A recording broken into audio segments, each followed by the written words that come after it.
Lonely CEO's life transformed when a little girl's touching request revealed his hidden need for. John Tanner stood at the enormous windows of his skyscraper office, watching the storm darken the Kansas City skyline.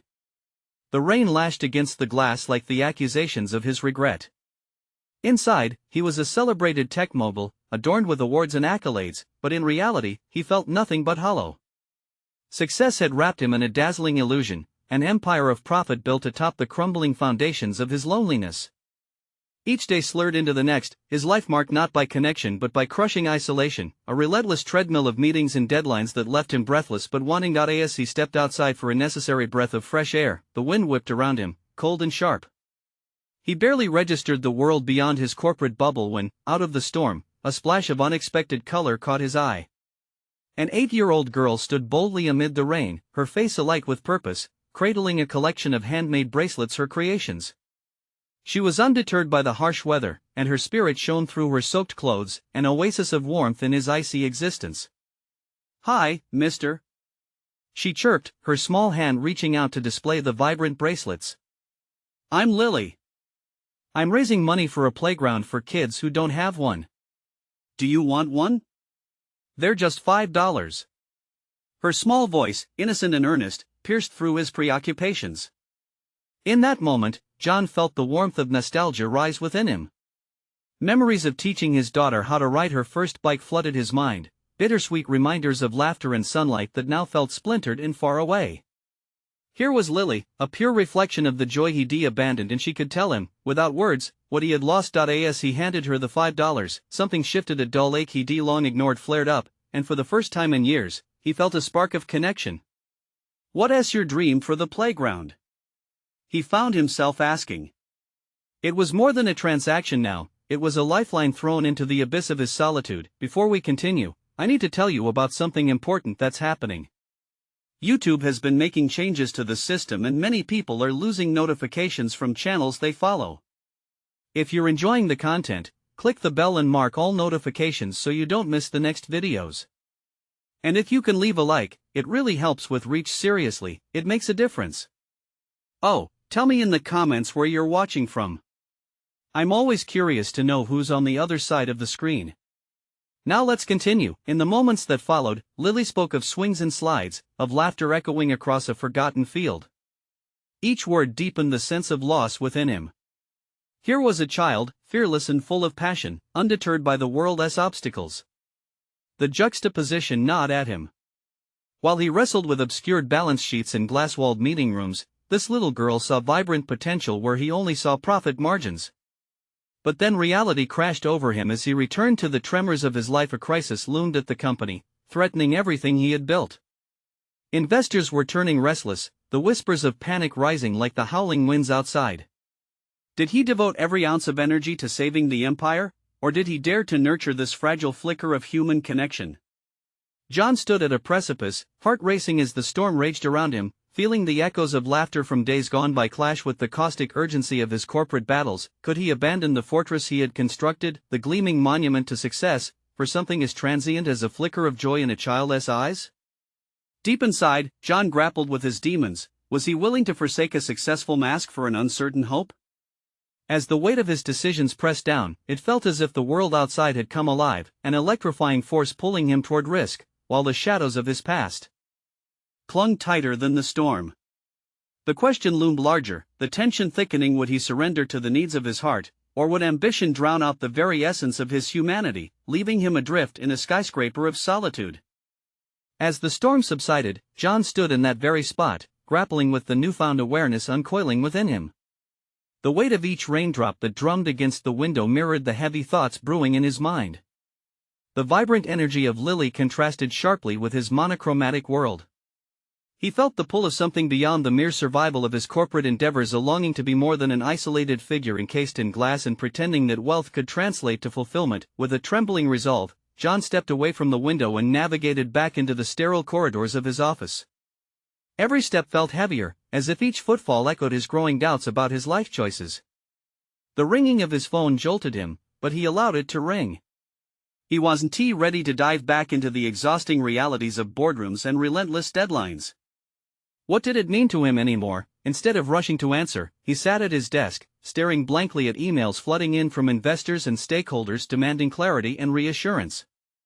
For the first time, the words blurred into an indistinguishable mishmash letters on a page that held no life. What if he poured the same energy he used to build his empire into something more personal, something that touched the lives of others? His heart raced as he recalled Lily's words. A playground, a simple dream, yet one filled with possibility and laughter. Would his capabilities extend beyond balance sheets and quarterly reports? Could he embody the father he once was, no longer solely defined by his career, but as a beacon of hope for children like Lily? Can I help? The thought surfaced, startling him. It felt foreign yet thrilling. Embarking on this journey would not only serve the community but also tether him to the warmth of connection he had long forsaken. John envisioned clear skies filled with cheerful laughter, little ones swinging and spiraling down slides, their delight a balm for his own aching isolation. An idea crystallized. If he could turn the company's resources towards creating that playground, tie his professional legacy to something tangible, maybe he could redefine success. The fear of investors pulling away would still loom over him, but something within him burned stronger than the instinct to cling to what was safe. The storm having passed, John took a deep breath. Calling a meeting was the first step. He would reveal his plan to the team, rally stakeholders behind this vision. It was a risk, but perhaps a necessary one. Could they pivot from chasing margins to fostering joy? As he set about formulating his presentation, the familiar buzz of ambition rose within him, tempered by an understanding of its new context now blended with purpose. John reached for his notebook, outlining talking points that framed their corporate resources as a powerful tool for change. He scrutinized each point, marrying their usual strategies with the promise of community impact.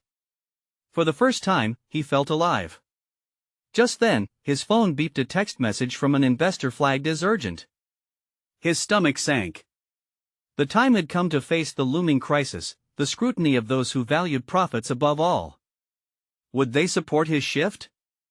John realized this was the moment that mattered most, a crossroads between old ambitions and newfound values. He did not know if he had the strength to face the backlash. All he could do was follow the call from within. That little girl had awakened, with a sense of urgency that left no room for hesitation. He stood, determination flooding his veins. John had to confront not only the potential fallout but the self-doubt that churned within. As he opened the door for yet another meeting, the question hung in the air: was he ready to embrace a legacy of more than just numbers? The moment of truth awaited, and in the echoes of his footsteps, he could almost hear the laughter of children at play, a haunting melody guiding him forward. As John entered the conference room, a palpable tension filled the air. The sleek, minimalist decor did little to soften the sharp gaze of the investors seated around the polished table. Their expressions revealed confusion mixed with skepticism, and John's heart raced as he fought to quell the inner voice of doubt that whispered he was out of his depth. He took a moment, inhaling deeply, gathering every fragment of courage that sparked to life after his encounter with Lily. "I appreciate you all taking the time today," he began, his voice steady but tentative. "I want to talk about a shift not just in strategy but in purpose." The investors exchanged glances. He could see the skepticism etched across their faces, but he pressed forward, driven by a clear vision. "There's a playground project I want to propose," he continued, the words spilling out with a passionate urgency he hadn't anticipated. "The resources we pour into our company can build something that truly matters, something that brings joy and can change lives for children in our community."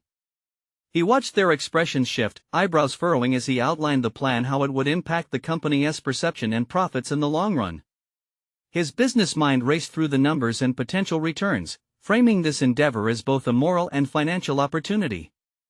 Yet, beneath that calculation lay a deeper, more personal thread, an incurable yearning for connection, purpose, and a legacy beyond stock prices. "Children deserve spaces to laugh, to play," John declared, feeling his resolve solidify. "And this company can be the catalyst for that joy." Silence fell, heavy with disbelief. The lead investor, a seasoned veteran whose acumen was only matched by his lack of patience, leaned forward. "John, you're talking about reallocation of significant resources. You think we can just pivot this way? You think investors will just accept that?" Here it was the confrontation he anticipated. Behind the confidence he projected lay the stark fear of disappointing his colleagues, losing their faith, and potentially endangering everything he had built. For an instant, he hesitated, but the memory of Lily's laughter bolstered his conviction. "Why not?" he challenged softly, the audacity of his question reverberating through the room. "Success can be measured in more than just margins and profits. Why can't we lead a venture that shapes our future, not just our balance sheet?" The air grew thick with tension. John could feel his palms sweating, the expectation stifling. Would they see the vision behind the numbers he was weaving? Was he sacrificing his corporate legacy for an idealistic whim? Slowly, another investor spoke up, a younger woman with a reputation for her open-mindedness. "If we invest in our community, not just in charity but in something that connects us back to who we are, the impact could be profound. It might actually enhance our brand." She was met with laden silence, sparking a flicker of hope within John. He turned to the others, pressing them to reconsider the broader impact of their choices. He positioned this not just as a project but as a movement, a chance to lay a foundation that could connect hearts to a business model based on genuine values. The potential for dialogue ignited something inside him, and with each point he made, he confronted his own lingering doubts about whether this was feasible. Every question, every challenge posed, forced him to navigate his internal conflicts while also dismantling theirs. Was he capable of transforming his industry as perspective by threading kindness through capitalistic endeavors? As discussions unfolded, John felt his innate leadership qualities rise to the surface, a blend of vulnerability and tenacity that allowed him to explore new avenues of action. This was not solely about them, it was about how he stepped into his own authenticity, how he could overcome the expectations that had long suffocated his essence as a leader. Yet, behind every newfound resolve lingered an unsettling thought: what if they rejected him outright? What if the storm he had dared to step into ended with nothing but a devastating backlash that echoed his deepest fears? As the meeting progressed, he realized a legacy forged in integrity and connection might also come with resistance. Could he endure whatever fallout might emerge? John could feel the weight of his decision pressing down like a storm cloud, darker than the last. Would he be able to stand firm against the tide of dissent? Only time would tell if he was ready to fully embrace the consequences of his newfound purpose. The question loomed above the conference room like an impending tempest: what would he sacrifice for this vision, this playground of possibilities? The atmosphere in the conference room was stifling, the silence punctuated only by the soft shuffling of paperwork as investors deliberated the ramifications of John's proposal. Optimism battled despair in his mind while he maintained a calm exterior, acutely aware of the fragile balance he was attempting to navigate. Internally, his thoughts spiraled. Was this insistence on purpose worth the risk of losing everything he had worked for? But as his eyes drifted to the framed photos adorning the walls, images of previous projects that had garnered accolades but felt hollow, he recognized that the ambition he yearned for wasn't just about profit margins or market shares. He craved a meaningful legacy. He shifted slightly in his chair, preparing himself for the next round of questioning that felt inevitable, hanging as heavy as the local humidity. Taking a deep breath, he adopted an assertive stance, pulling his shoulders back to radiate confidence. "The childhood experiences I remember weren't tied to a figure on a spreadsheet," John began, challenging the lead investor's narrowed gaze. "They were the swings at the park, the laughter of friends, the freedom of imagination. Isn't it time we integrate that ethos into our business model?" He could see some investors beginning to nod, albeit subtly, as if the seed was germinating within the confines of their skepticism. Their faces still bore traces of doubt, but there was a flicker of curiosity simmering below the surface. "Imagine telling our clients," John continued, leaning forward to draw them further into his narrative, "that their investments are not just filling our coffers but are directly fostering joy and creativity in the lives of children. This could differentiate us in an industry that often seems cold and detached." A moment passed as he delivered the last line with an earnest energy, holding on to that flicker of hope. It whipped around him like a warm breeze, shielding his internal turmoil from surfacing as the more skeptical investors exchanged cautious glances. While they pondered, John's mind latched onto his own childhood. The massive oak tree in his backyard, where he spent summers crafting secret forts. It wasn't just a moment of nostalgia, it was a reminder. He began to see the connection between his past and this bold proposition. He had a chance to revitalize that joy, to stir the hearts of those who had forgotten what play felt like. Yet, another fear weighed on him, the notion of vulnerability he expertly masked. Was he truly ready to stand unguarded before these investors and risk the fallout should they reject his vision? Could he fully allow himself to feel the sting of defeat if they dismissed something he believed in so profoundly? "What you're suggesting is philanthropy disguised as a business model," retorted a senior investor, crossing his arms defiantly. "It's a noble sentiment, but investors are rarely swayed by good intentions." In that moment, John's resolve hardened. His vulnerability transformed into an emotional strength, the flames of doubt stoked into clarity. He understood that true leadership required embracing the inherent messiness of intent. More importantly, it demanded he accept the possibility of failure. Yet, what if failure did come? What if everything he envisioned crumbled under the weight of tradition? Even as he fought against those thoughts, he felt the gnawing presence of uncertainty slip into his gut. The stakes couldn't be higher, and perhaps, he had not yet fully reconciled with the depth of his feelings.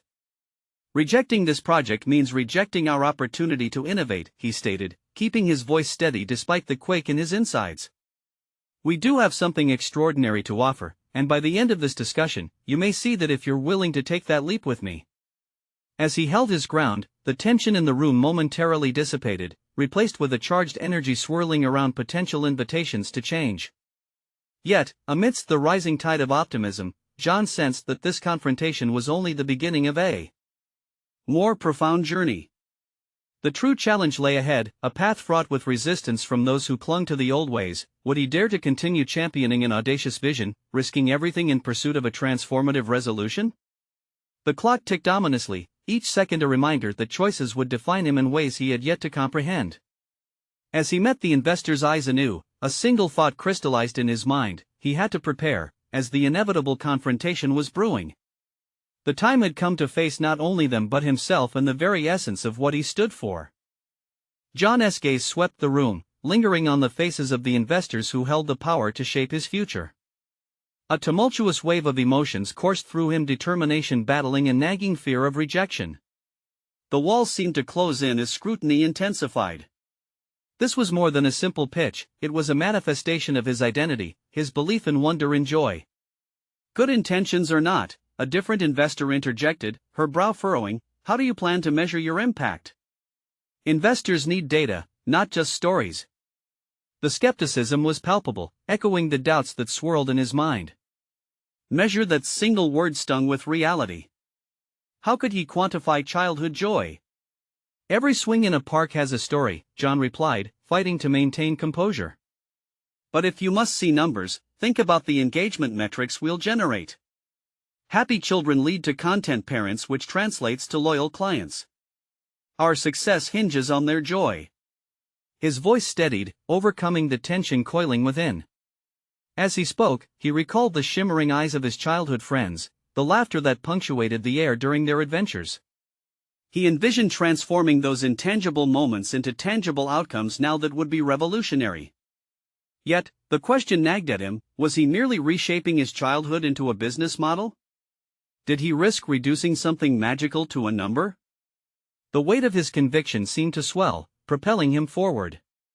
This was not just about profit, this was about reconnecting with a world he felt slipping away. With deep breaths, he allowed the thoughts to crystallize. "It's true," John spoke with newfound clarity, "we can collect data, but the true measure lies beyond the numbers." Words flowed as he articulated the possibility of quarterly reports that included more than financial metrics. "Imagine using client testimonials, the heartfelt reflections from kids and parents alike, as part of our quarterly reviews. We can show our stakeholders the lives touched, rather than just the revenue generated." He observed the skeptical faces, some softening whilst others remained resolute. Still, the seeds of intrigue had been planted. A flicker in response, a nod here, a fidget there indicated that cracks were forming in their armor of doubt. As the session pressed on, John's growing resolve began to transform into something tangible. It was as if the energy suffusing the room faded the weight of his previous fears. In that moment, he felt less like a solitary figure navigating a tumultuous sea and more like a captain steering toward an uncharted horizon. But swiftly, a dark reality shadowed his optimism. Would it require more than just a compelling argument to shift their perspective? Each potential breakthrough ignited the fear of loss anew, a cycle he had not anticipated during this critical meeting. The specter of failure hovered, casting long shadows over his vision. As if sensing his internal struggle, the lead investor chimed in, "You keep speaking of joy, but what if it doesn't resonate in our market? What if it flops?" The question tangible, a dagger poised to strike. John clenched his fists, fighting down the panic rising within. If he had risked so much in this moment, could he really retreat now?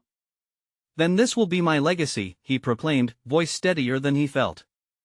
"If I fail, I will know I tried to create something meaningful. Isn't that worth more than an empty win?" The room fell silent, every eye locked onto him. The boldness of his declaration sent ripples through the gathered executives. It felt exhilarating to bare his soul despite the potential fallout. The silence that followed stretched long and heavy, a taut rope holding their opinions suspended. And there, amidst the unpredictable responses, John felt a burgeoning certainty within himself. It was dawning on him that he had begun to step into a more authentic version of who he was both personally and professionally. This confrontation with fear, doubt, and expectation was carving out a deeper understanding of his own ambitions, but alongside this clarity emerged another unsettling thought: was he prepared to confront more than just the investor's skepticism? Would he be ready to tackle the inevitable hesitations that came from his team? The risk of rejection extended further than this one meeting. As reality settled in, John recognized he must brace himself for an ongoing battle, not only for his vision but for his own conviction. Would he hold firm against any fallout, facing the deeper implications of truly opposing the norm? How would he guide his team through the resistance to come? Anticipation surged within him, setting the stage for conflicts beyond the walls of that conference room. And as the palpable tension hung in the air, another primal thought ignited in his mind: what if he were to initiate a deeper dialogue, one that touched on the human spirit behind every transaction? The realization settled like a flame, illuminating the shadows of doubt and pushing him toward greater confrontations. The stakes had been raised, and as he looked around the room, he knew he had to prepare for what lay ahead. What if this journey did not just redefine his professional life but transformed every facet of who he was? The moment lingered long after John had spoken, the weight of his declaration settling into a pregnant silence. He could feel the heat of the investors' gazes, piercing and expectant, but within that tension, something else emerged. A flicker of hope glimmered alongside dread. His chest tightened with the awareness that he had just exposed himself, not just in his words but in the essence of who he had become at this pivotal juncture. This wasn't merely about securing funding anymore, it was personal. This vision, shaped from his childhood and reborn into a business venture, required more than just transactional support. It called for belief. But did he believe in it wholeheartedly? The intensity of self-doubt surged back, a tangled knot in his stomach reminding him of past failures, of ideas that had once burned bright only to fizzle out in a matter of months. "John?" The voice broke through the fog of his turbulent thoughts, snapping him back to the present. It was the lead investor again, her expression softened as she tilted her head slightly. "Can you tell us more about your team? How do they fit into this grand vision?" The question caught him off guard. A flash of insecurity flickered across his mind. Had he been so preoccupied with his own battle that he neglected a crucial element of this journey: his team? A cold realization swept over him: he might have to cultivate an even deeper sense of resilience, not just for himself, but for those who believed in him as well. John shifted into action, straightening his posture and regrouping his thoughts. "My team embodies every thread of this vision," he began, grounding himself in the words. "Each member is not just an employee, they are passionate individuals committed to a shared mission. We've cultivated an environment rooted in creativity and empathy, allowing us to connect with both the children we serve and their parents."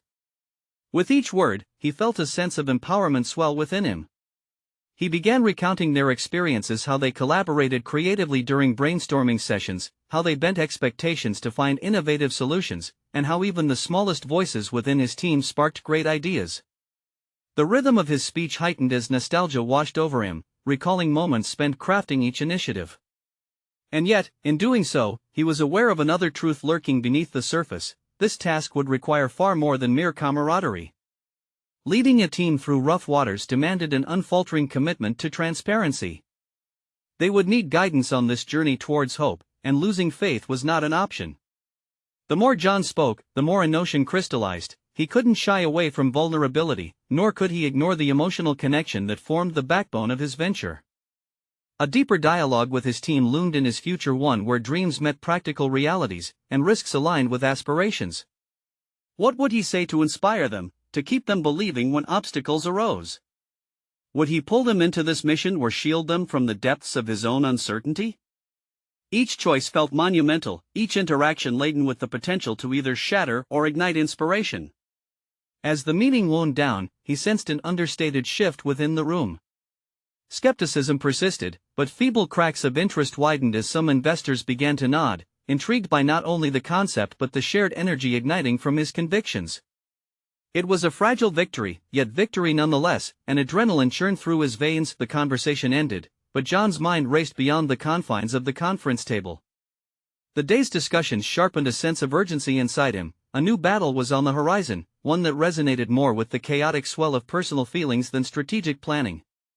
He would need to unify his team to outline a collective quest, to bridge their ambitions with his own. But the potential for conflict loomed. What if they didn't share his vision?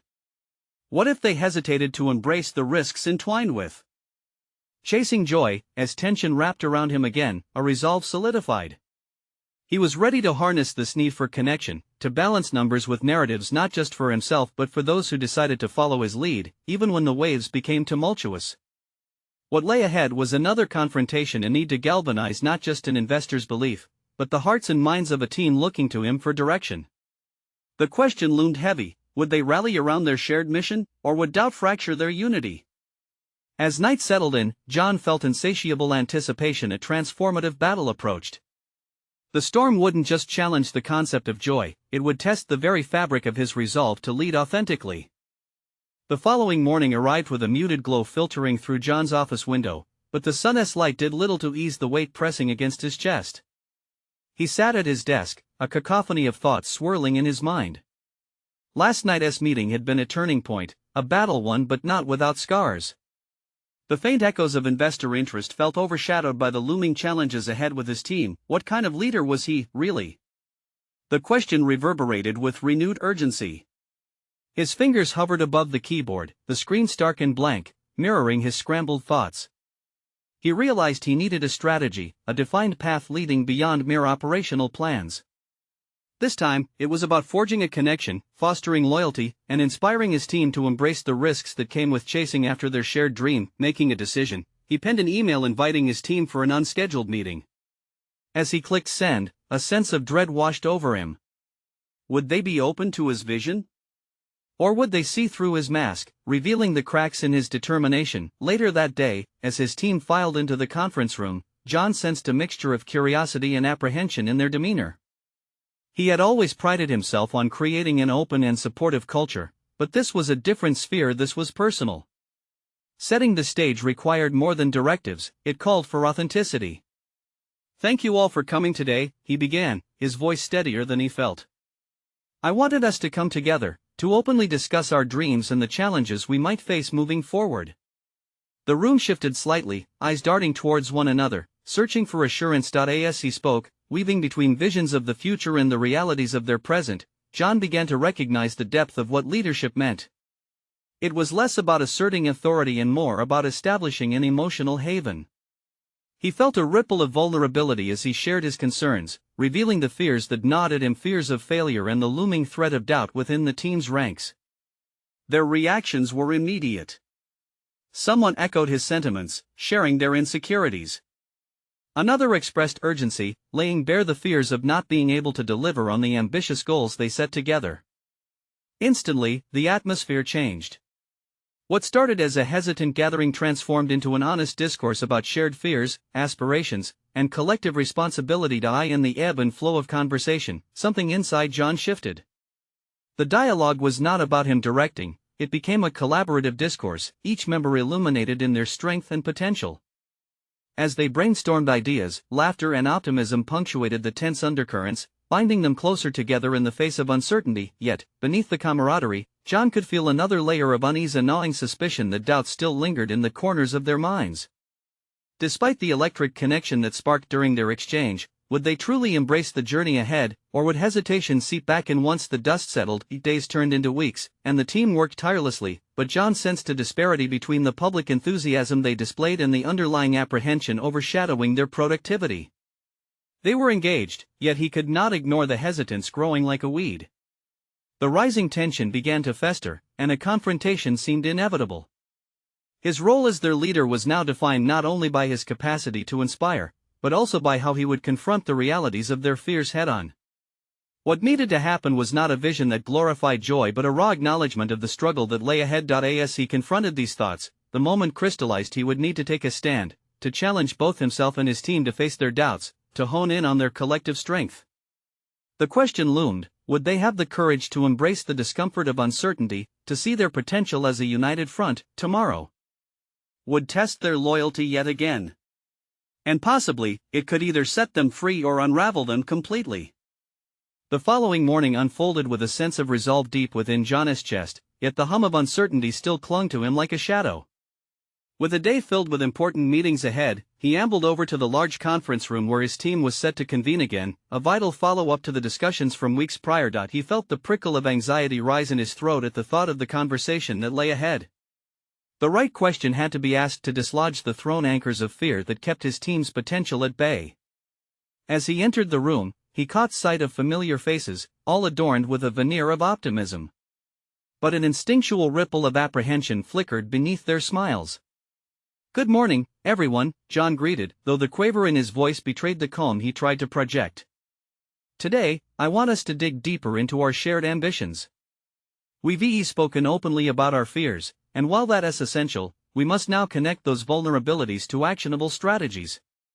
He noticed the subtle shift in their demeanor, eyes sharpened, the atmosphere thickened. There seemed to be a collective hold of breath. John drew strength from their attention, propelling the meeting forward. "Let us confront the issues head-on. What can we do to overcome the growing doubts? I need to hear from all of you." One of the quieter team members, Eliana, finally broke the silence. "I think we're still nervous about failing to meet expectations. We want to deliver, but sometimes it feels like the bar keeps moving higher." John nodded, acknowledging her statement with an intensity that surprised him. "What if, instead of seeing the bar as a hurdle, we viewed it as something we can change together? It's okay to fail, as long as we learn from it." He could sense the spark of agreement in the room, but also the hesitance. "Failure has no place in success," another team member, David, shot back, frustration etched on his face.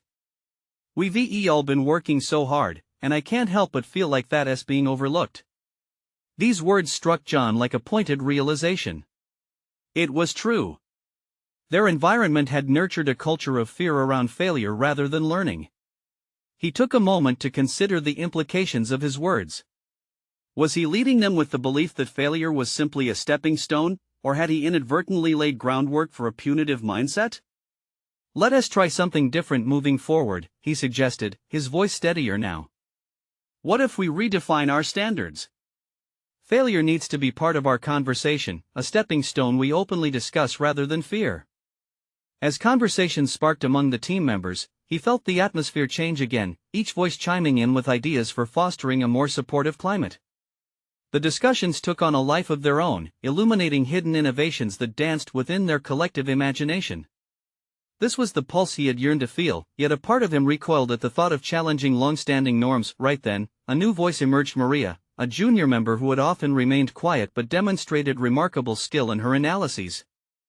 "I think we need to look at our failures and build from them, not just in the tasks but in how we function together as a team. If we trust each other, we can navigate the inevitable mistakes." Her insight struck a chord, reviving the energy in the room. For John, it was a reminder that leadership was not solely about authority, it was a shared responsibility that thrived on collective courage. As the meeting drew to a close, the team was animated, brainstorming and generating ideas unlike before.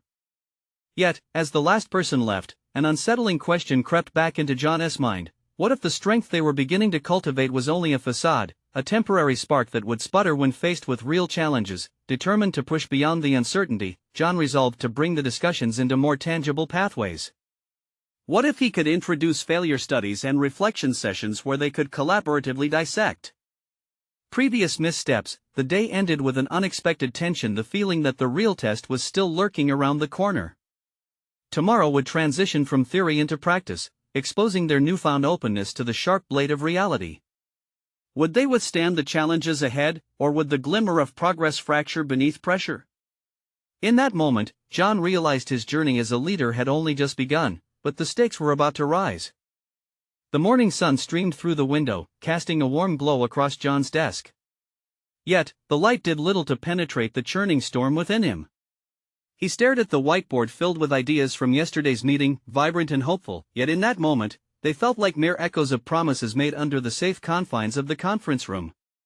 Today, those discussions had to forge their own path into reality. In his mind, a plan was forming. Reflecting on Maria's suggestion, John realized he had a crucial decision to make. He wanted to implement regular reflection sessions, where everyone could assess what they had learned from setbacks and mishaps. Yet, a flicker of doubt cracked through his resolve. What if they encountered resistance? What if the team wasn't ready to discuss their failures openly? He grabbed his notepad, scribbling potential pitfalls and difficulties. The act brought a semblance of control to the bewitching chaos inside his head. Taking charge meant showing vulnerability, and leading with feelings of uncertainty had never been part of his playbook. He furrowed his brow, weighing the balance between his aspirations for the team and his self-doubt. As he prepared for the day's meetings, John couldn't shake off the feeling of impending judgment. Each stakeholder who entered the meeting room today carried their own expectations, lining the edges of his anxiety. Instead of the nurturing environment he sought for his team, he feared this setting would spiral into a courtroom of performances instead of a workshop of growth. In the first meeting of the day, John found himself cautiously navigating through project updates, trying to gauge the sentiment of his colleagues. He took a deep breath and steered the conversation towards the plan for the reflection sessions. I want us to create a space where we can learn from what doesn't go right, not just what does. His voice wavered as he spoke, tension tightly coiled in his gut. A silence fell across the room.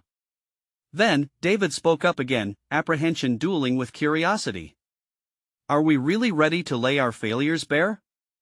It's one thing to talk about it in theory, but I worry that it goes against our culture. John met his gaze directly, feeling the weight of the challenge. I believe transparency could lead us to real solutions.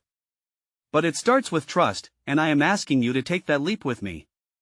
Just as he felt the flicker of hope in the air, Maria chimed in, carefully crafting her words. John, the idea sounds great, but I think we also need to enhance our understanding of our team dynamics first. Maybe we should hold a session that focuses on our communication styles before diving straight into assessments? Her suggestion brought a rush of relief to John's feet, yet he felt another layer of responsibility unfold. It struck him that he wasn't merely leading a team, he was orchestrating a movement of growth and development, starting with himself. He made a mental note to explore the dynamics of teamwork more carefully, not just for the sake of the team but as a stepping stone for his own leadership skills. But then, as the meeting ended, the lingering fear returned. What if he wasn't equipped to guide this process? What if hidden fractures within the team were too deep to heal? John quickly gathered his things, his mind racing through possibilities, yet all it brought was further trepidation. As he sat alone in his office after the meetings, sunlight spilling onto the desk, John sensed the hesitation budding into something more palpable. It clawed at his confidence. He had taken the first steps towards fostering a new culture, but every step forward led only to questions. He needed to understand how to embody what he preached. In that moment, doubt drifted in. What if he was leading his team towards a precipice instead of a path? The transformative journey he envisioned was proving more daunting than anticipated, and he could feel the stakes escalate. Suddenly, a light knock interrupted his thoughts.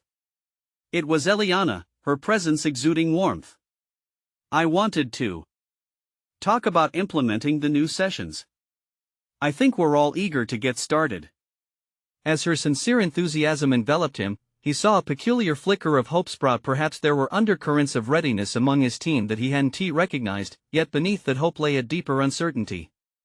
As Eliana outlined her thoughts, he realized he had to face what lay ahead. This approach was not about simply assessing failures but embracing the raw potential of relational strength that could expose his own fears as a leader. As the conversation unfolded between them, John felt the dual weight of excitement and dread settle in. He could initiate this cultural shift, but would this be the spark that illuminated their path forward? With that thought echoing in his mind, a chilling realization grew hungrier still. Tomorrow wouldn't be just another day, it would be a true test of their evolving dynamics and his own leadership abilities. Could John carve a path from theory into valuable practice, or would he trip over his own weaknesses as the real consequences flashed before him? The next morning dawned bright and clear, contrasting the stormy thoughts still swirling in John Tanner's mind. Today, he would face his team, not just as a leader but as a human vulnerable to doubt and fear. The reflection sessions he had initiated would transition into reality, allowing the conversation about failure, something he had often avoided in corporate life, to unfold. Yet uncertainty gripped him. Would they embrace this new approach, or would fear continue to inhibit their potential? As the team gathered, John felt the weight of his own expectations. He stood at the front of the conference room, aware that today was about more than discussing mistakes. It was about bond building, trust, and emotional resilience. "Thank you for being here today," he opened, his voice steadier than the last time they had convened.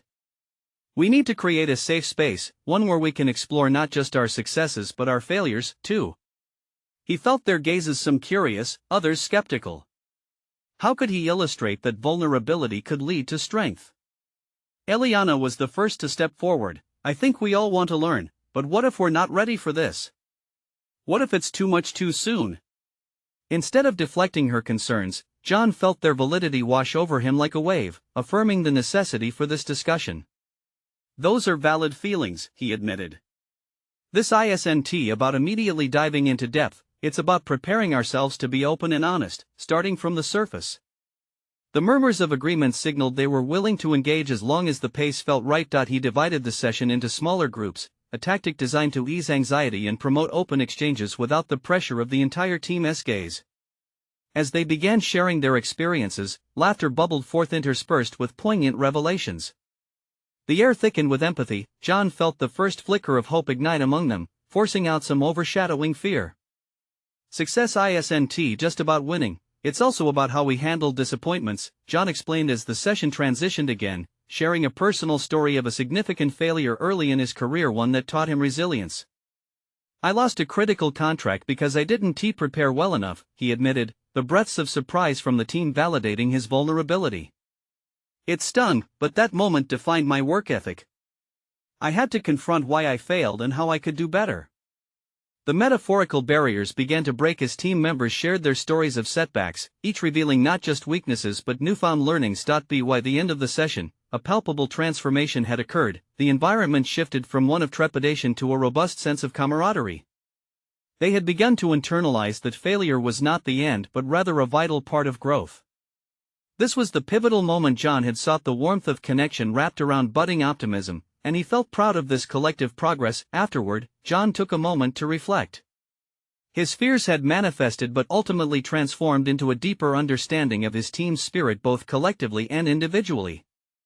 The decision to confront vulnerability and fear had solidified his role, not merely as a CEO but as an authentic leader beholden to purpose over profit. Weeks passed, and the ripple effect of the sessions began to reverberate throughout their workflow. Productivity surged as members felt freer to propose untested ideas, fueled by the safety of their shared vulnerability. Each team member began to internalize this ethos of embracing challenges, and John reveled in the new dynamic. The energy was electric, and he realized how far they had come together, not just as colleagues but as a united front of individuals. Then it struck him, a brilliant idea for the project that had once seemed shifts away. He envisioned a playground project deeply rooted in community involvement, launching a crowdfunding initiative with the team as its stars. Together, they would showcase their commitment to reinforcing joy in the community, while further solidifying their internal values. On presentation day, the energy in the conference room pulsated with excitement. John stood in front of his team, feeling a solid confidence painted anew. "This is the moment we've prepared for," he began. "This playground will symbolize not just our company but our journey together. Each swing and slide will embody the courage we share. Let us build something that brings joy and reminds us that we are more than what we produce." The plan was met with enthusiasm. Cheers erupted, and faces shone brightly with hope. They all knew this project was more than a business gamble. It was a testament to their growth, a realization that they could redefine success together. Later, as John walked away from the conference, he absorbed the absence of doubt now dulled by the thrill of achievement. He had conquered more than just investor skepticism, he had navigated the depths of his insecurities, emerging with purpose and solid confidence in both himself and his team. As dusk settled, John stood at the window of his office, overlooking the vibrant skyline of Kansas City. He felt fulfilled not by wealth, but by meaningful connections and the genuine impact they would create. From a lowly CEO to a beacon of inspiration, he had finally proven that true success is achieved not in isolation but through the bonds we forge and the joy we create together. Do you want to witness even more incredible transformations? You need to subscribe now. This is the moment to show your support. Leave a like now to help us reach more hearts. Don't wait even one more second to share this video with at least 5 friends who need to see this conclusion. Comment below with your reactions and theories about what's next. Your engagement means everything.